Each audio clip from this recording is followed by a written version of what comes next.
I'm your host, Jacob Verdin. We're getting into our Friday stream. Welcome in. Appreciate everybody for tuning in. We got a little exciting episode planned for you. We got our guy G Sports phoning in again. Thank you, G, for coming in. How's it going?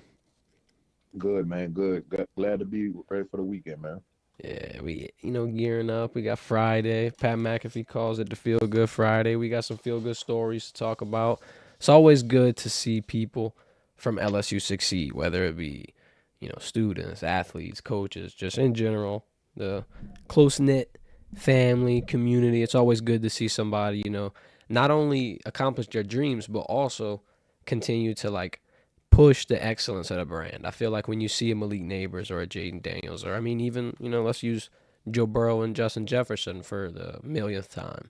All of these people, whether they sign huge contracts, get drafted in the top six or top three, it helps the university, it helps the recruiting, it helps a lot of different aspects. But I feel like this year, with this draft class, this is probably one of the more impactful draft classes LSU's had in a while. What this is going to do is allow Brian Kelly and company to be able to pitch this to the younger guys. Like, hey, this is the spot where we could really get to the nitty gritty and get you to where you need to be. And hmm let's number one rookie on my list in terms of LSU players that got drafted, achieved that dream, or at the next level.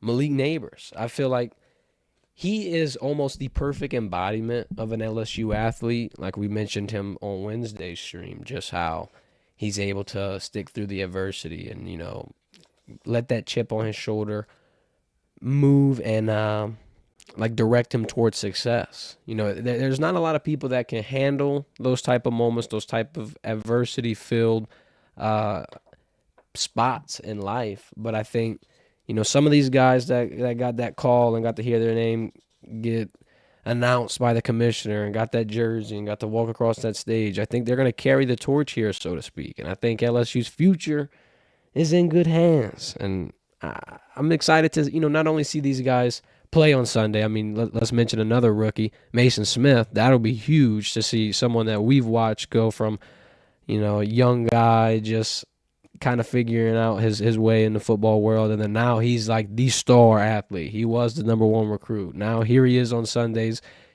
playing under the big lights, like playing with Trevor Lawrence, with things like that. This is really when you start Who just got the bag, by the way. exactly. And I can't wait to talk about Brian Thomas Jr. because I think Trevor Lawrence becoming I believe he's tied for the highest paid quarterback. He's tied with Joe Burrow in terms of annual contract value, but still, I mean, you can throw his name out there for highest paid quarterback. That completely changes not the trajectory, so to speak, but just like the culture of that franchise. They're in win now mode. They have to do something this year. So I mean, you get to see Brian Thomas in that environment, of course, a Maason Smith, Jordan Jefferson. I mean, you got LSU talent all over that field. But G, let's talk a little bit about rookies that you're excited to watch, rookies that you expect to do well, and who will be the next star carrying that NFLSU brand forward. As it pertains to LSU, man, I think Brian Thomas is in the best situation out of all the LSU rookies. You going into a franchise with a quarterback coach and an offensive-minded coach like Doug Peterson, who has been known to put up a lot of points, throw it around. He's a Super Bowl champion. You saw what he did with Nick Foles, who was a backup quarterback after Carson Wentz got hurt and won a Super Bowl. And you could tell that Trevor Lawrence took another step under Doug Peterson. So Brian Thomas is going into a situation where he's going to be one of the focal points on offense. They got rid of Calvin Ridley. So Brian Thomas is going to be the next man up in that offense. I think I see Brian Thomas catching for over 1,000 yards, probably like 8 tutties as his rookie year.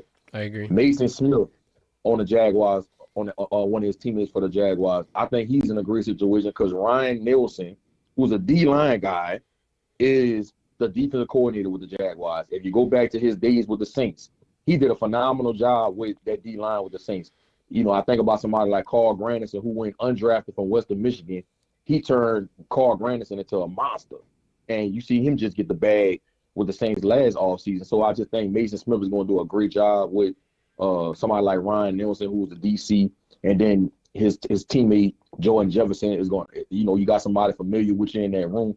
I just think it's going to be a real comfortable situation, a real smooth process for him in the NFL just because of those dynamics. And I say it all the time, bro. You're only good at your situation. Yep. Malik, I think Malik is going into, a situation that's very uncertain because we don't know what they expect from Daniel Jones. He didn't look like him. He didn't look like himself like the year before when Brian DeBoer first got there. And he's going into his last year of his contract with the money guaranteed. I think they want Daniel Jones out of there. I think by week 4, week 5, he'll be out of the starting lineup, and I don't know if Tyrod Taylor is still the backup quarterback there, but I think they're gonna probably end up tanking to either get Shador Sanders or Quinn Ewers from Texas. So Malik might not have the same opportunities as a Brian Thomas. Not saying that Brian Thomas is a better player, and I'm not trying to compare the two, but I just think his situation is not as good as Brian Thomas. Yeah, no. And I think the thing with Malik Nabers and the reason why I would kind of be like, okay, maybe he gets his limelight is two things. One, so you see Brian Dable, the head coach of the Giants. He was previously offensive coordinator at the Bills. He's not necessarily responsible for the high-powered Bill offense with Josh Allen and Stephon Diggs and what we saw years ago, but he wasn't exactly, out of the control room. It's not like he didn't have any portion of that. So I think Brian Dable getting the play calling role back this year. He came to New York last year, first year, didn't have the play calling hat just to try to, get used to the role, this, that, the third. Now he gets to play. His first year with the Giants, he did. Daniel Jones looked really good, but last year it's like he digressed. He took a step back. Yeah, and then it's like the thing with the Dable offense, even if he's calling the plays, it's not a super vertical offense. The only thing I will note that like you can maybe look, for an optimistic bright spot for Malik is that he does kind of interchange wide receivers every now and then, and like some guys that you're normally used to seeing on the outside could get some motion and activity in the slot. But here's a little tiny storyline that might not have a lot of weight. But there's a couple of banged up wide receivers in New York, and they don't have major injuries through camp. But I think what I'm wondering is if it, it's not like New York has depleted a talent, but Darren Waller retires. That was one of their bigger guys. That's a big deal. It's a huge deal. And then, you're talking about the Daniel Jones situation. I see it. I could even see it happening before week 5. So you pair that with not a lot of receiver talent, with them trying to figure some things out on offense and just, it might not be a dumpster fire, but I could see him getting on the field. I just wonder, like, I'm not going to say the playoff legitimacy of it because I don't even think that we're going to be considering the Giants for the playoffs. No, absolutely not. I'm just wondering if the only rookie that I could see have a chance of making the playoffs than the Giants. The only rookie I could see, and I guess rookies because of the grouping, that I could see get into a playoff game in their rookie year would be the Jaguars guys, whether it be Maason, Jordan, Brian Thomas. I think that team's primed for success. And we're talking about situations and fits, and I'm glad you brought that up because Jayden Daniels, I haven't noted. Now, this one's odd. You can talk about the same, situation with it being, offensive, like, concoction. They're kind of trying to piece everything together in Washington. It's like they're in a new era. They got the Magic Johnson in the office. They got the new, feel, I guess you could say. It's happening pretty quick, so I don't know how sustainable or like how serious it is. But either way, they go out, they get Austin Eckler, they get Zach Ertz, you got Terry McLaurin, and another key piece to this Jayden Daniels development and fit. This one's going to go over a lot of people's heads, but Marcus Mariota being the backup quarterback, now is that like, oh, he's such a good quarterback, he's going to be able to come in and fill in if Jayden gets hurt? No, that ain't what I'm talking about. That's a mentor. Marcus Mariota is not exactly a quarterback that has been illustrious and, winning every single stop of the way, but he had a pretty, decent college career, almost comparable to Jayden. It's just he didn't get the Heisman. They were a highly ranked team, kind of battling in and out, had some hiccups, didn't get the top of the mountain moment that they needed in college football, but he's a real mobile guy. He can maybe give Jayden a couple of pointers. And my thing is, like, is he going to be Jayden's only mentor? No, of course not. But the first mentor he gets, if he can help him prevent making a couple of mistakes that rookie mobile quarterbacks might normally make, then Jayden can get to that success point that much sooner, especially with the team or, the teammates that he has around him. And Austin Eckler, I mean, if you're worrying about a run game and a mobile quarterback and you got someone like that who, quite frankly, I mean, 2 years ago was the best fantasy football running back of all time. Shout out Coco in the chat. Right. I know he knows about that fantasy all too well. But I think Jayden Daniels, he could maybe make some noise. A playoff run, very difficult to do. You're one man. You can't if you can change that entire franchise like a CJ Stroud instantly, power to you. I'd be excited. But that is, few and far in between. Out of all the quarterbacks that went in the first round, Jayden Daniels is in the best situation out of all of them. 100%. All right, so the key dynamic of all of this that we're not talking about is who's the offensive coordinator? Cliff Kingsbury. Yep. Cliff Kingsbury has a track record of developing quarterbacks and getting them to play at a high level. You go back to Baker Mayfield, you go back to Pat Mahomes, you go back to Johnny Manziel. You see what he did with Kyler Murray when everybody was scrutinized them picking him as the first one, picking the draft. Cliff Kingsbury is going to work wonders with Jayden Daniels' talent. The way how mobile he is with his feet, his arm strength, the way he's got better in the intermediate game, passing the ball. Jayden Daniels is going to have a really good rookie year, and I think he's going to have a really good career under Cliff Kingsbury. And he has some good weapons, like you just talked about, Austin Eckler. I like Brian Robinson Jr. Terry McLaurin is one of the best route runners in the league. Zach Ertz, you bring a veteran tight end like that. And then you got a really, really stout defense. And that's going to always put him in good situations as far as field position-wise because they're going to – What is going on?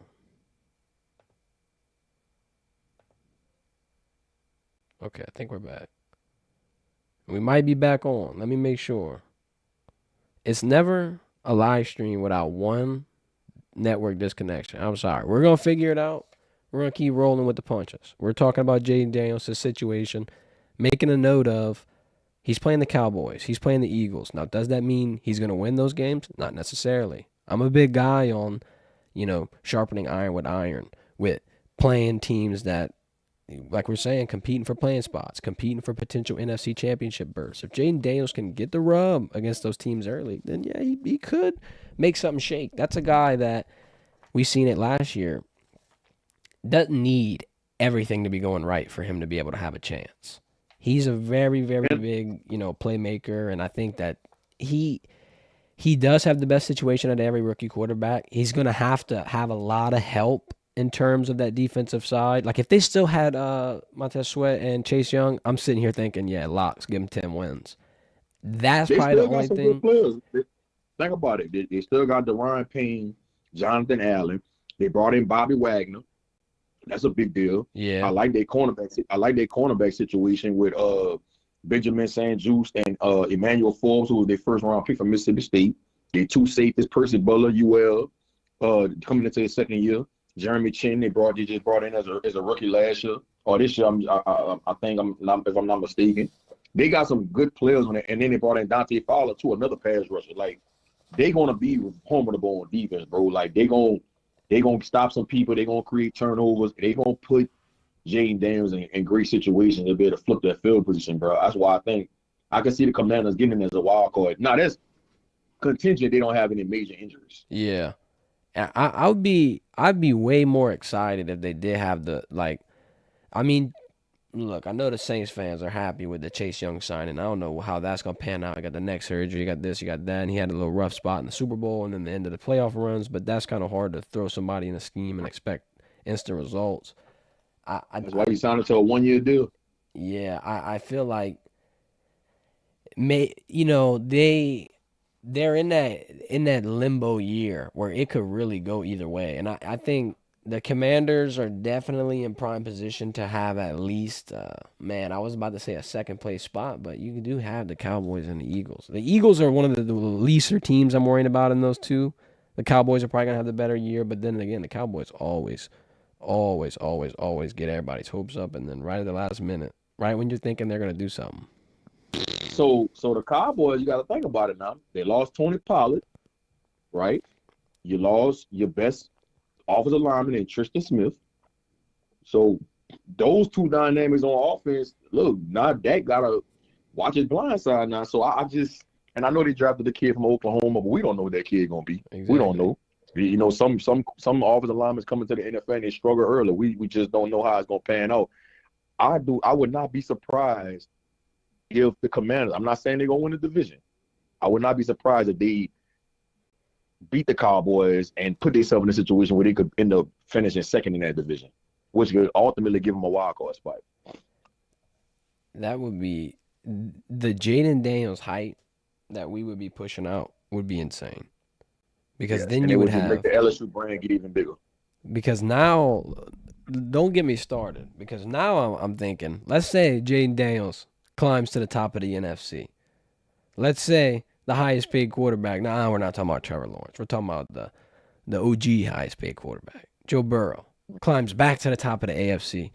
Could I smell a Jayden Daniels, Joe Burrow Super Bowl? No, come on now. Come on. Pump the brakes. Pump the brakes. Don't get me started, I said, bro. Imagine. I'm not going to put the Commanders over, the Eagles. I think the Eagles they're going to win that division. I gotta just hope a little bit because the content that we are gonna have, Jayden Daniels versus Joe Burrow in the Super. Please let it be in New Orleans too. Can we get even more superstitious? Yeah. I would love to see a regular season game. I don't anticipate that happening. Yeah. I think the odds on that if you want to bet with Vegas, put $1 down and win $1 million. Yeah. Exactly. Well, hey, a boy can dream. I could dream. Yeah. I think. Yeah. I would have to pull for Joe Burrow in that instance just because, man, Shiesty got robbed against the Rams. That was such a good run, good Super Bowl, and then it just fizzles out in the last second. It was such a – I remember Dave Chappelle said it best. Sometimes you're just living in somebody else's dream.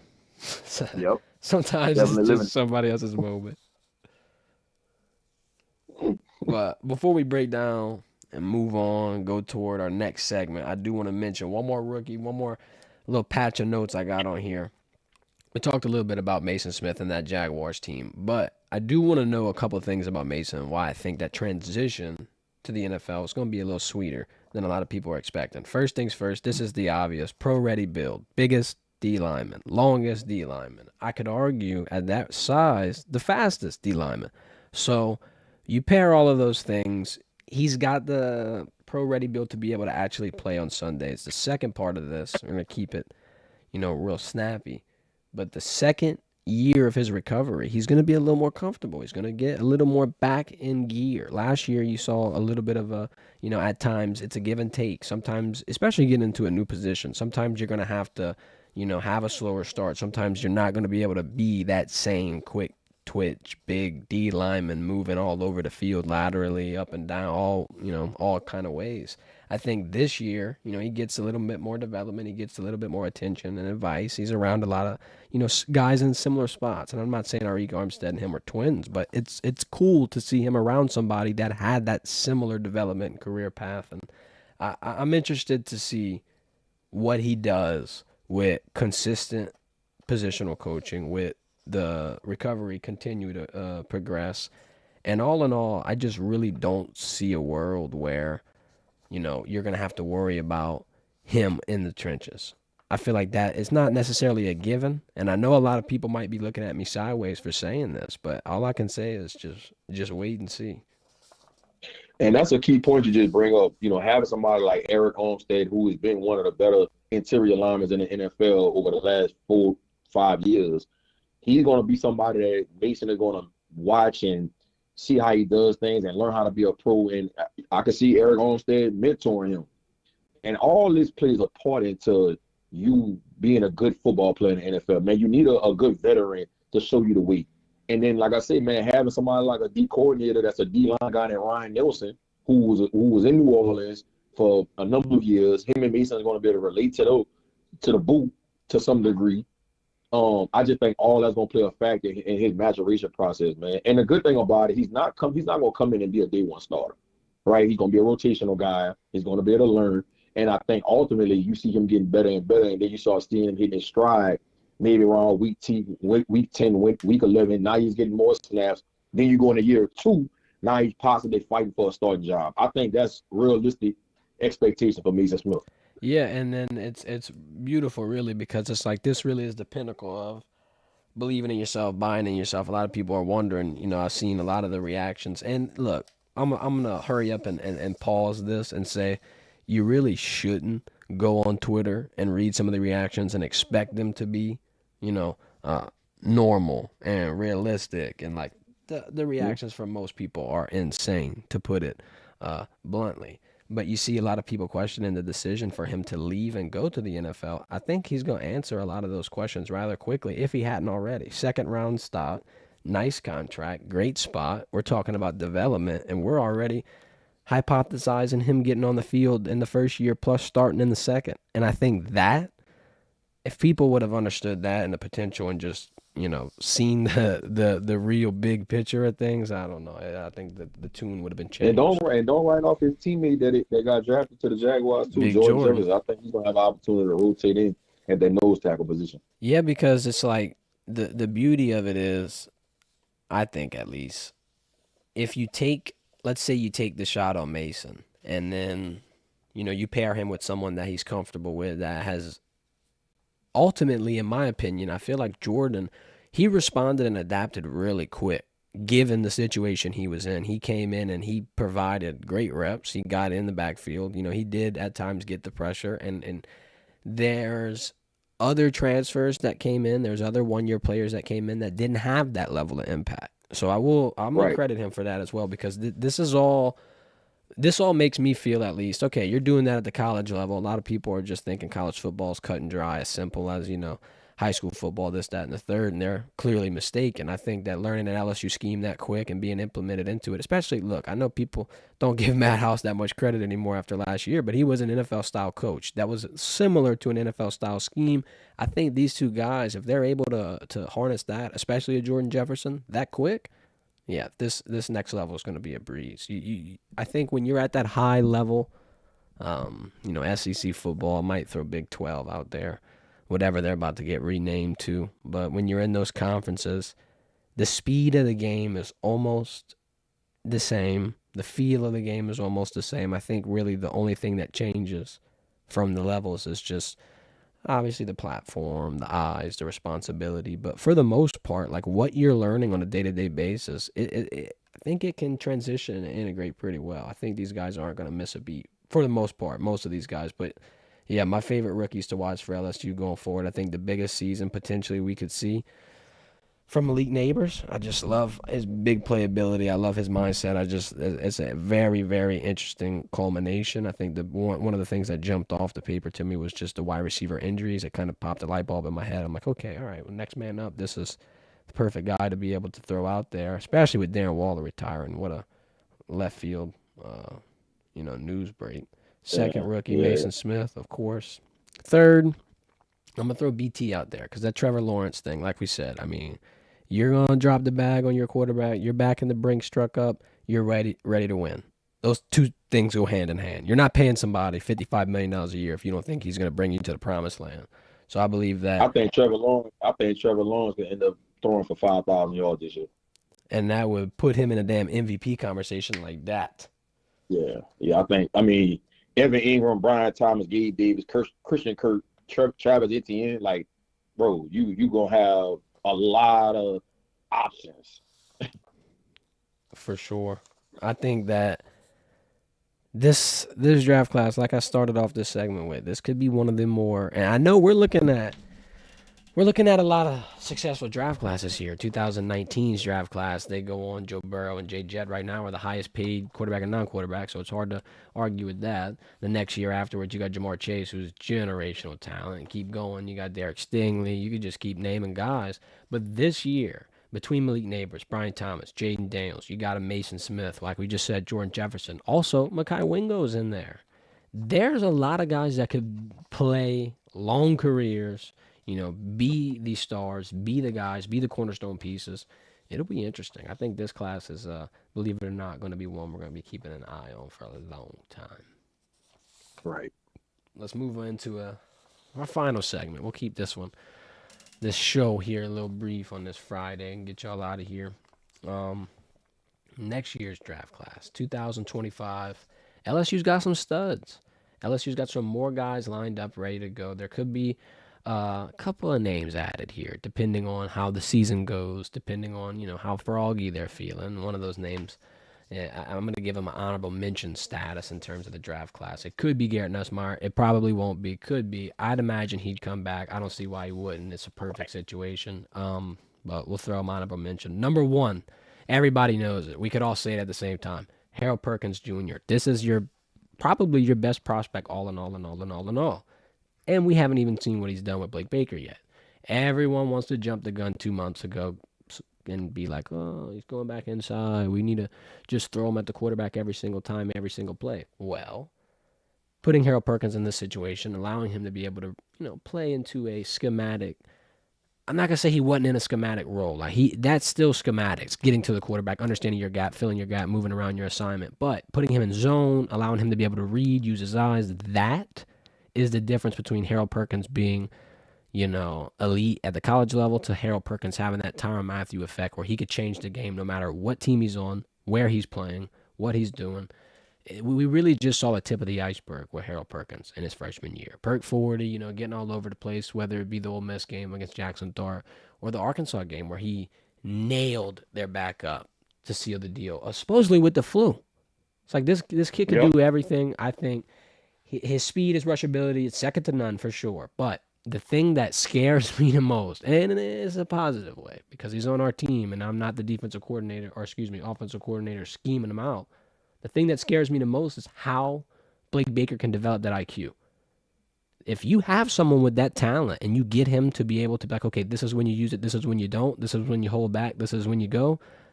Oh my God. I think Harold Perkins could literally be Tyrann Mathieu, the second coming of Honey Badger. We're going to have to figure out another nickname for him.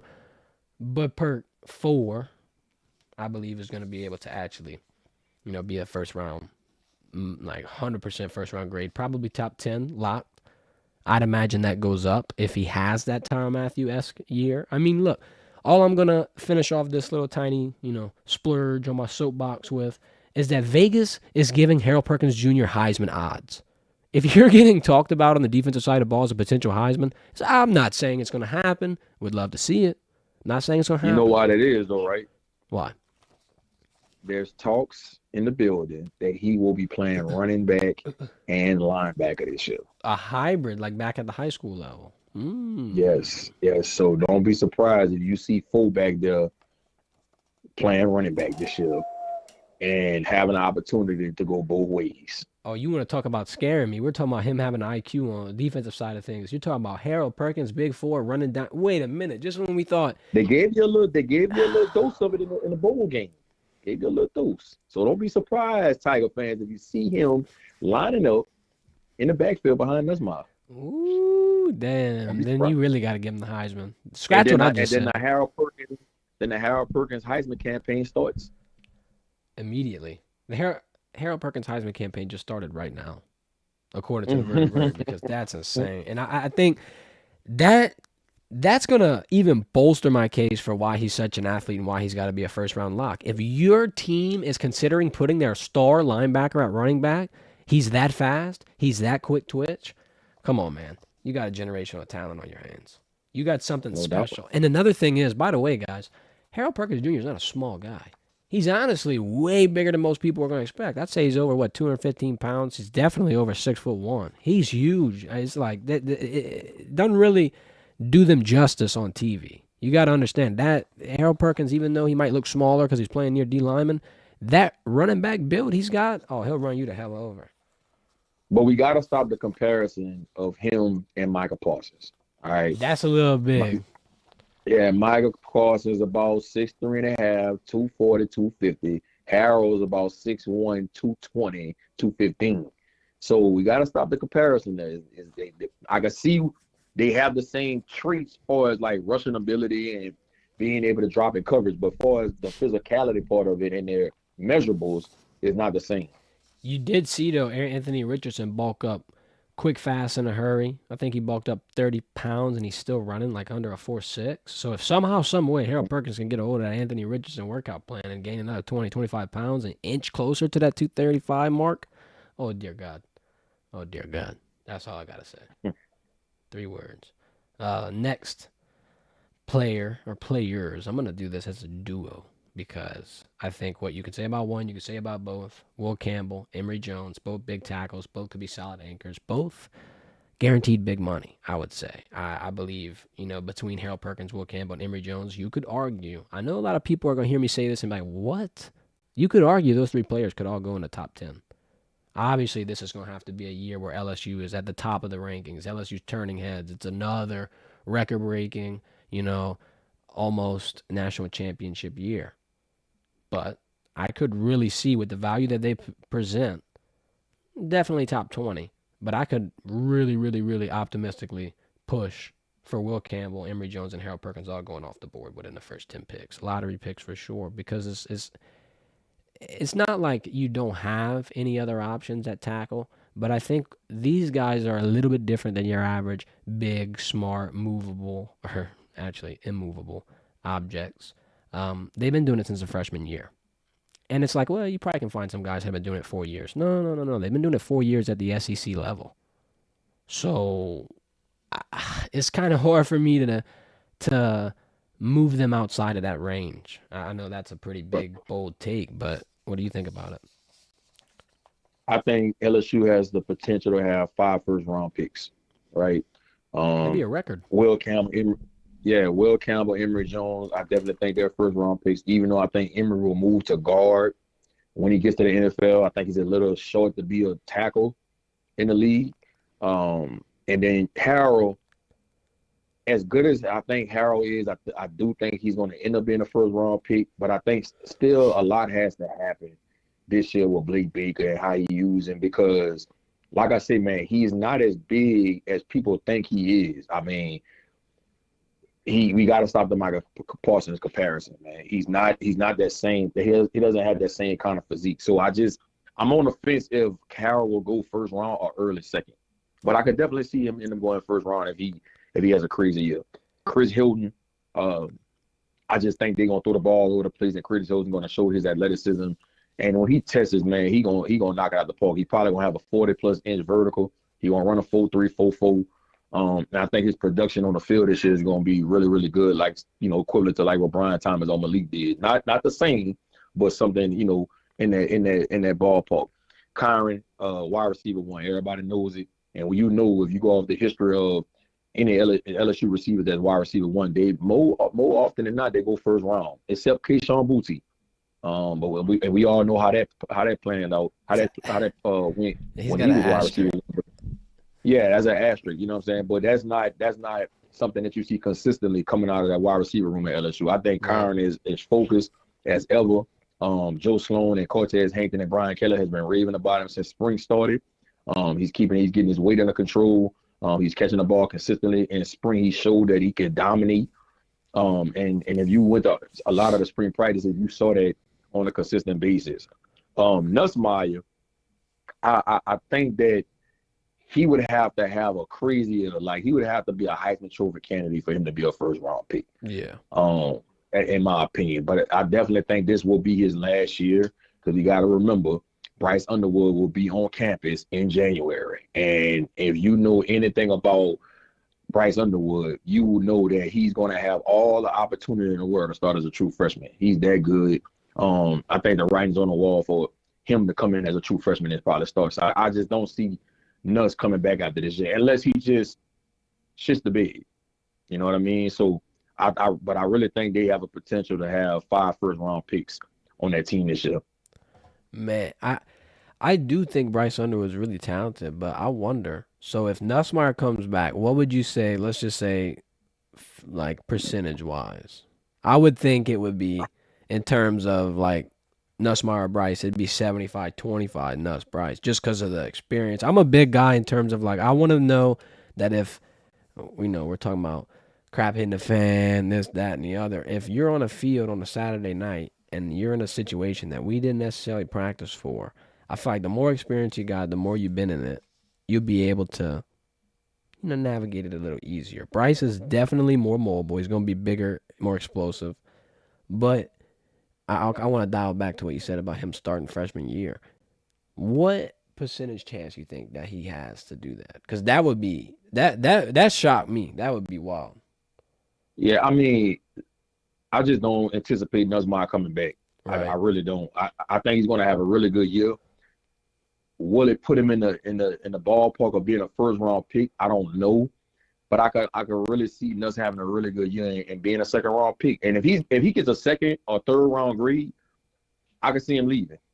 I really could. I really could see him leaving because Nussmeier, you got to think about it. Nussmeier daddy has coached in the NFL. He understands how this goes. He understands the politics of it all. He understands that how it's going to all be set up. And I just think that if Nussmeier comes back for another year, will it really put him in the range of being a first round pick? I don't know. Like, because, and this ain't no disrespect to Garrett Nussmeier. I think he's a really good quarterback. I think he's an NFL caliber quarterback. I don't know if he's a first round pick though. Even if he would have to come back. You know what I mean? I just don't know. But I think he's going to have a really good year, and it's going to all be set up for Bryce Underwood. I think I could see him going just because, you see the reach on a J.J. McCarthy. You see Michael Penix getting taken high as hell to a confusing spot. Shout out Atlanta. But Nussmeier, he's got the arm that I could see people getting really, really, really in tune with. The only thing that I gotta see that I would, if I see this, I'm all aboard the Nuss bus. I'll probably be driving it. If I see him in the USC game, come out, be really calculated, be able to sit on the ball, hold his progressions, and read and not force something, not throw a couple picks. If he has a clean game week 1, oh my God. I can't really go off of that. USC's defense gonna be so bad, they ain't gonna be able to stop a nosebleed. Yeah, they just got the It's gonna be UCLA D horrible. So coordinator. I can't base it off that. Now, when they play against Ole Miss and Florida, schools like that, I'll be able to base it better. But No, I USC's agree. defense is gonna be, I'm, yeah, USC defense is gonna be terrible this year. I'm just saying week 1, if he comes out with 300 passing yards, 3 passing touchdowns, bro, all aboard the Nuss bus. I'm going to be sitting Yeah, there. I'm gonna feel good about it. I'm gonna feel good about it, but that's not gonna make me think that all right, he has the potential to be a first round pick. You know what I No, mean? I And think you gotta think about how the league, you gotta think about this too, how the league has changed with the quarterback position. All the top quarterbacks, they are really, really good with their legs. Not saying that Nuss can't move and he's not mobile, but he's not what you've seen in the NFL these days. The Kyler Murrays, the Russell Wilsons, the Pat Mahomes, the Jalen Hurts, Dak Prescott. You know what I'm saying? Like, they want you to be able to do different things with your legs, man, and be able to use that as an extension of the run game and RPO and all. Man, it's just the game is changing. So I just don't know if he would be a first round pick unless he just ends up being like a Heisman Trophy candidate this year. yeah, He would have to have a really, really crazy year. he would have in to my have opinion. the same situation as J.J. McCarthy, I think, because that boosted him 100%. It was the entire year he answered the bell. I'll be real. J.J. McCarthy might not have been the candidate everybody dreamed of, but when they were on their run, when they had their moments, J.J. McCarthy got the job done, and the year that he had kind of made his value get a little, I'm not going to say inflated, but a couple of draft analysts will tell you inflated. I think maybe if Nussmeier reaches an 11 win mark, which is steep, that's perfect for LSU. If they get the 11 win mark, holy hell, everything went right pretty much. But you Then I can't could see compare it. JJ McCarthy to Nussmeier. JJ McCarthy ran a 4.48 at his pro day and at the combine, right? And he went undefeated. He beat Alabama on the biggest stage, and he won a natty. I mean, I just don't think Nussmeier will be able to compare to what JJ McCarthy did and how he tested. No, You see what I'm it's saying? So yeah. I'm just saying and it's and similar and because it's and like he could have his stock and get inflated at the end of the year off a good year, and that's what happened with JJ. Because JJ, in yeah, my opinion, like with the testing, with all that, he didn't have enough. With how many quarterbacks that they had, let's take into account Caleb Williams, Jayden Daniels, Drake May, Michael Penix. And I'm not gonna throw Spencer Rattler in there, but he had some pretty good moments as well throughout his career, just because of how long it was. But I think JJ could have been at the bottom of that list if they won 9 games, 10 games. They do go undefeated. They have that moment, and yep, it's like, okay, yep. well, he the reason they had the moment? Is now teams start wondering, like, oh damn, how beneficial is JJ McCarthy to our team situation? This, that, the third. Also, I think another part of this If they get into an environment where they're winning, like J.J. McCarthy, he's got a hard ball over his shoulder. He knows Mm-hmm. not necessarily how to lead a locker room, but you get the glue a little bit. So, Mm-hmm. I mean, that's kind of what I'm hoping for with Nussmeier. You're right. He's definitely not. He ain't gonna run past you like a Jayden Daniels for 82 yards, but Right. he could maybe navigate a pocket and get away from a couple of Yeah. defenders. He could He's maybe. mobile. I He's think mobile enough. if He's he mobile enough. throws, if he can average a clip at like, this is a hell of an average, but I mean, if he's averaging 330, 350 yards, that's gonna make me say, okay, you know what? Good job, Garrett. I think, damn, this could be his ticket to getting the big stage. But I really didn't think, and this is just me, but I didn't think that he would want to go. It makes sense with the Bryce Underwood. Plus another thing too that I got to think about is that Nussmeier has been in the college game for, I would say, this is his 4th year because of his red shirt. So he does have a little bit of experience, but you do see like a Jayden Daniels, a Michael Penix, Stetson Bennett. All these guys are pushing to not be a 5th year, not be a grad transfer year, but just they're all older, 24, 25, getting to that later portion. I'm not advocating for it because a lot of people get mad at 25-year-old quarterbacks, but it would just, you got the opportunity. You do. I just would take it because I don't think him coming back, let's say he is 2nd round and he's got to try to get that stock up. I don't think him having the same year or even 2 losses more the next year would drop him to a 3rd or a 4th. He'd probably just be stuck at whatever he was. But let's say he comes out and has like 2 years with 11 wins. Then I'm like, oh, shit. Right. Well, you got to look at this, too. You don't think Garrett Nussmeier is looking in that wide receiver room and saying to himself, okay, after this year, Kyron Leeson and Chris Hilton and Mason Taylor going to be gone. Will Campbell and Emory Jones going to be gone. Man, who will be the next ones up? Oof. I'm just saying. Yeah, you starting to scare LSU fans in the chat, bro. That's true. And look, that's not to say that, they're not going to have any elite players that's going to step up, but it's still a question mark. You don't know until they do it.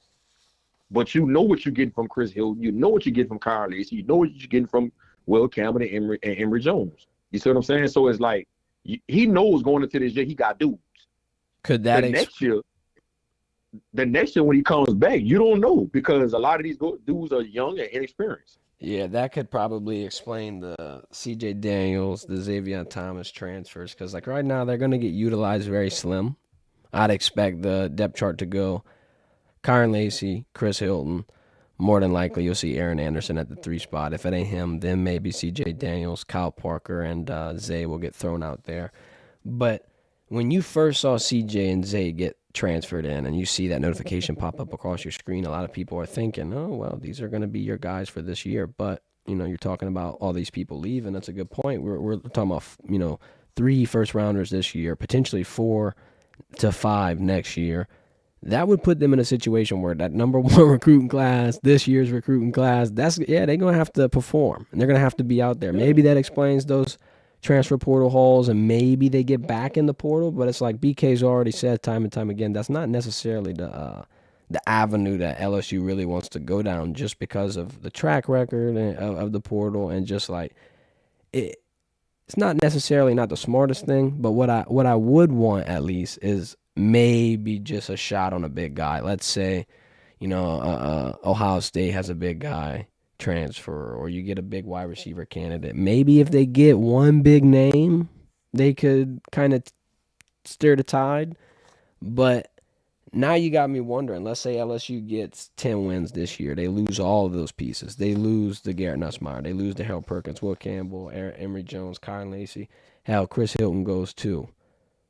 What's the win total the next year? Because in my head, I'm thinking LSU gets to the college football playoff. They do really well this year. Yeah, they definitely get in the 12-team playoff. Maybe they don't get it done, and my instant hope was reload and try one more time with just all chips on the table.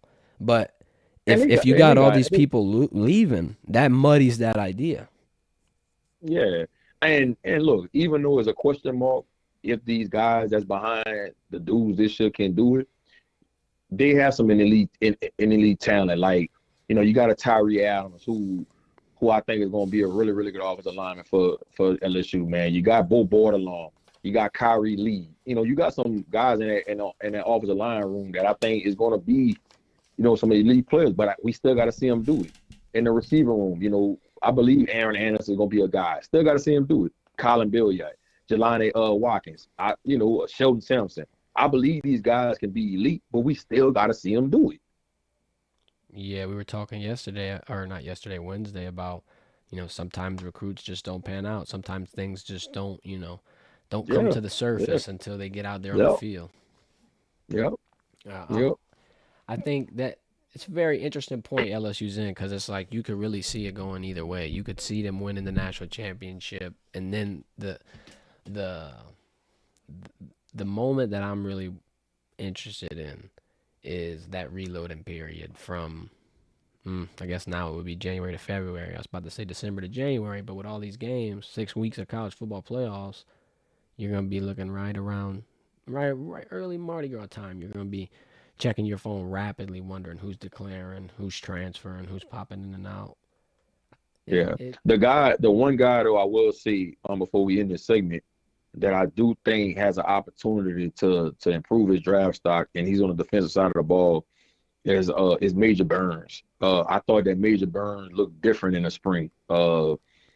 He looked like he lost a little weight. He looked a little more twitchier. Just looked more confident being a leader. I think he has an opportunity to improve his draft stock, man. Possibly put himself in a situation to be a 3rd round pick. I know if he would have came out this year, he probably would have went undrafted. So Major Burns is somebody I think is going to play a pivotal role into how good that secondary is going to be this year, just from a leadership standpoint and how he looked during spring. Yeah, because he's a real vocal leader. If you talk to anybody about Major Burns, they're all going to tell you he's like the mouthpiece of their defensive side of the ball. He's always, and he got rid of that horse collar. Oh Lord, the staple. Yes, he got rid of it, man. His swag looked a little better during the spring, man. I was impressed with Major. And then he's moving into the star position. You'll get a little bit more, closer action. A little bit might worry some people, but I think Major's physical enough for it. Blake understands on what he can do and what he can't do, and Blake gonna put him in a position where he can thrive in what he does best. I'll throw one more name out there, Sage Ryan. This is another situation too, changing, and not even saying he's changing positions, but he was a safety. They moved him to corner last year. They had him all over the spot, real versatile. Now he's going back more to where he's comfortable. I think that he's in a year to kind of not necessarily feel it out, but I think he could have a big season as well. He kind of has that target on his back. Yeah, he has that target on his back. A lot of people are expecting him to have trouble or him to be able to be like a liability. I think Sage really is a big plug-and-play piece in that defense. If you got a DB that you can put in safety and corner all over the place, different schemes, that it means something to me, because it's like not only if injuries, you got the depth, not only if injuries happen, you can just plug and play him in an instant, but he can now communicate and understand that much better. He now knows what his teammates' roles are expected. It's not like a safety doesn't understand what the corners are doing, but now being a corner, now being in that situation, he gets, how to help him out a little bit more, I'd say. And I think, like you were talking about with Blake Baker and Major Burns, he knows what he can and can't do. Same thing in this situation. I think Blake has a lot more, I'm not going to say a lot more experience balancing all of these talents at this level, because college football is a little different than the pro game. But I'm a lot more optimistic about his personnel than a Matt House personnel. I'm going to tell you what I like about Blake. Most coordinators in college and in high school, they try to get players to fit their scheme, right? And sometimes you have some kids that they don't thrive in the position you're trying to put them in. Blake does a great job of finding out what you do well and put you in that position to thrive in that type of situation.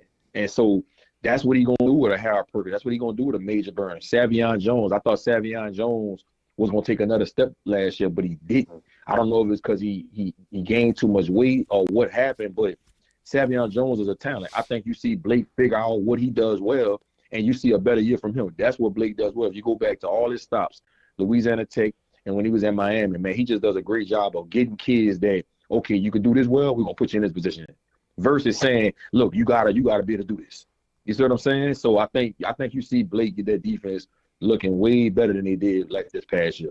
Yeah, the vibe around the entire defensive side of things, the vibe around the entire locker room is of that. Not only, Blake having the wherewithal, being able. All right, makes it a lot more interesting. Right before we close off, gotta get it in while you can, bro. We got a weekend ahead of us. The show don't want to end. That's all I could tell. But G, thank you for coming in. Thank you for calling in. I appreciate your time. I appreciate the discussion. It's always good to chat about some LSU football here with you. No doubt, man. Appreciate you, man. Enjoy your weekend. For sure. You too. Thank you, everybody, for watching. It's been the Verdin Verdict. We got some clips coming out for you, so stay tuned. Hit the description to go follow us on social media at Verdin Verdict. I'll drop G's socials as well. We're going to be getting that content up for you. Come on. Verdin Verdict, G Sports Takeover. We're going to say it every single stream until y'all realize, oh, them boys took over. That's it. It's Salt and coming. pepper, man.